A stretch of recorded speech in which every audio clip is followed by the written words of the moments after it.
आज हम लोग पढ़ेंगे प्रकाश के परावर्तन के नियम।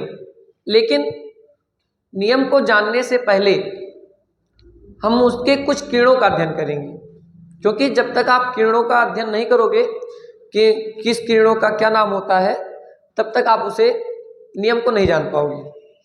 तो यानी हमें किरण का यदि अध्ययन करना भी है, जैसे हमें किरण जानना है, तो उसके लिए आपको कुछ चीज़ें चाहिए।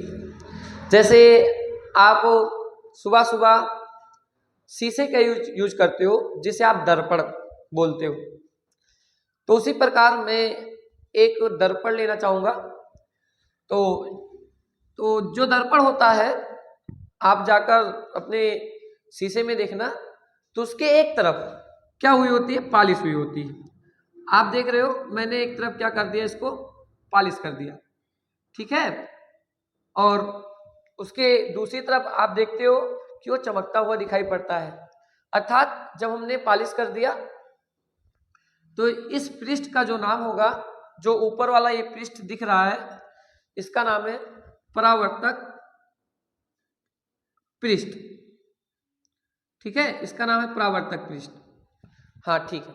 मतलब हमें दर्पण चाहिए था और दर्पण हमने बना लिया। जो उसका ऊपर वाला हिस्सा दिखाई पड़ता है, पॉलिश वाला नहीं, उसके पहले वाला, उसे हम बोलते हैं परावर्तक पृष्ठ, ठीक। हाँ, हो गया। अब किरणों का अध्ययन करते हैं।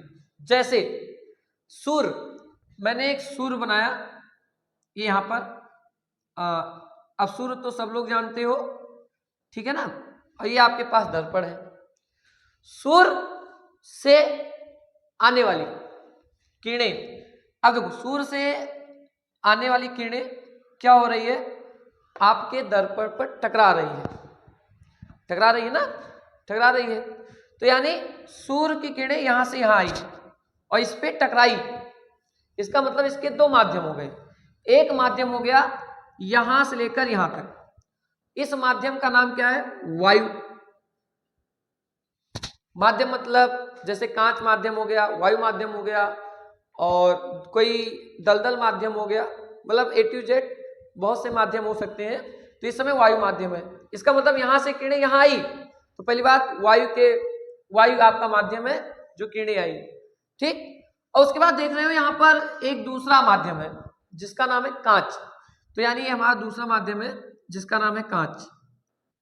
यानी प्रकाश किरणें एक माध्यम से चली और दूसरे माध्यम के ये तल हो गया, दूसरे माध्यम के तल से टकरा रही है, ठीक है। तो इस वाली किरणों को क्या नाम देते हैं, तो इस वाली किरणों का जो नाम होता है, इसे बोलते हैं आपतित किरण।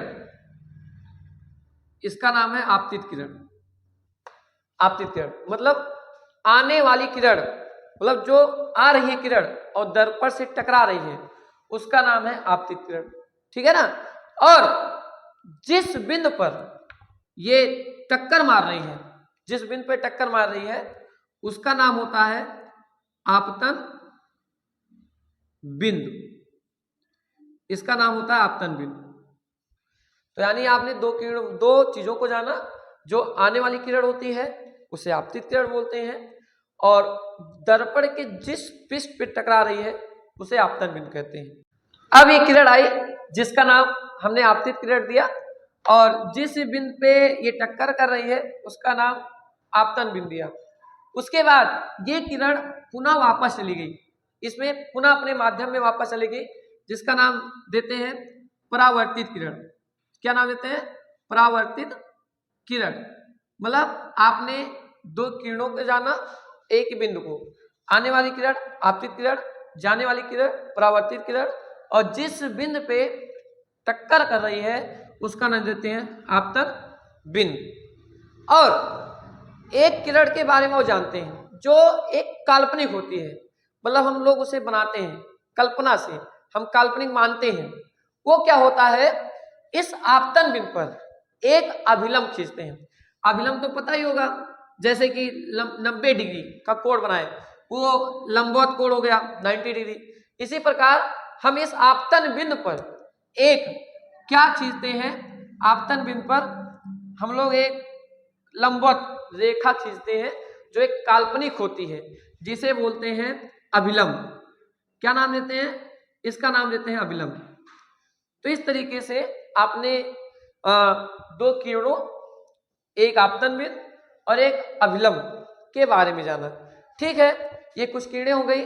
इसके बाद इसमें कुछ कोण भी होते हैं, एंगल। अच्छा देखो, ध्यान से आप देख रहे हो तो दो कोण बन रहे हैं। देखो, एक ये हो गई आपतित किरण, ये हो गया अभिलंब। देखो इसके बीच कोई ना कोई एंगल दिख रहा है ना आपको? देखो एंगल दिख रहा है, हाँ एक तो दिख रहा है सर। आप दूसरा ये देखो, दूसरा यहां भी दिख रहा है, मतलब आपके पास दो कोण बन रहे हैं। इस कोण का नाम क्या है? इस कोण का नाम है आपतन कोण। क्या नाम है? इस कोण का नाम देते हैं आपतन कोण। अब आपसे कोई पूछ ले आपतन कोण क्या है, तो ध्यान से देखो, आपतित किरण अभिलंब, आपतित किरण और अभिलंब के बीच जो बना कोण होता है उसका नाम देते हैं आपतन कोण। और आपतन कोण जो होता है, आपतन कोण जो होता है उसे हम लोग किससे प्रदर्शित करते हैं? उसे हम एंगल आई से प्रदर्शित करते हैं। ठीक है, ये इन दोनों किरणों के मध्य का कोण होता है। ठीक, अच्छा दूसरे एंगल का क्या नाम है? दूसरे एंगल का नाम है परावर्तन कोण। क्या नाम है? परावर्तन। दूसरे का नाम है परावर्तन कोण।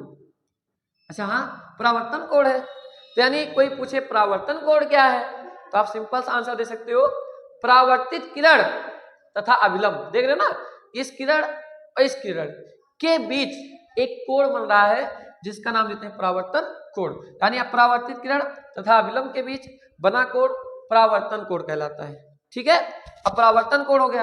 अच्छा, इसे प्रदर्शित किससे करते हैं? तो देखो, परावर्तन कोण की बात करें, परावर्तन कोण की बात करें तो इसे हम एंगल आर से प्रदर्शित करते हैं। ठीक है ना, एंगल आई हो गया, यानी इसका नाम एंगल आई, इसका नाम एंगल आर, इसको आपतित किरण, इसको परावर्तित किरण, इसे अभिलंब, इसे आपतन बिंदु, इसे परावर्तक पृष्ठ कहते हैं। ठीक है, अभी आपका हमने किरणों का अध्ययन कर लिया है।